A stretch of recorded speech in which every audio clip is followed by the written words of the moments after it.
Bali kini menjadi objek sasaran bagi pengusaha besar luar untuk mengembangkan usahanya. Usaha peternakan babi yang awalnya dilakukan dengan pola kemitraan, dalam operasionalnya telah melakukan penyimpangan dengan mengabaikan prinsip-prinsip kemitraan, seperti tindakan monopoli yang terjadi baik dari pakan, pembibitan, serta pemasaran telah dikuasai pengusaha besar dari luar Bali yang sebelumnya mengatasnamakan kerjasama berpola kemitraan terhadap peternak babi di Bali. Banyak terjadi kecurangan terhadap kesepakatan kemitraan. Akibat ulah para pengusaha luar tersebut, usaha peternakan babi di Bali banyak mengalami kerugian.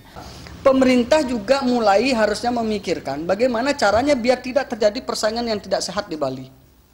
Ya, ini ada perusahaan besar yang sekarang mengkamuflasekan diri, kemarin mengaku kemitraan, sekarang mengamuflasekan diri bahwa dia bukan kemitraan, yang pada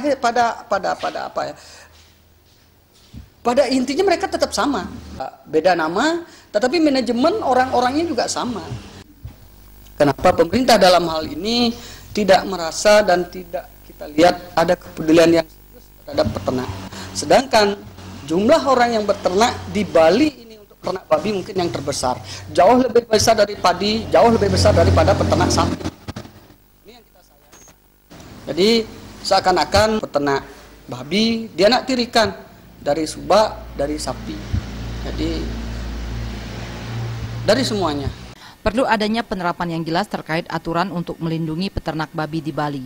Pemerintah Bali melalui dinas terkait diminta segera memikirkan langkah untuk meningkatkan nilai jual produksi dari peternak dalam bentuk pengiriman keluar agar membuka peluang pasar di daerah lain di luar Bali.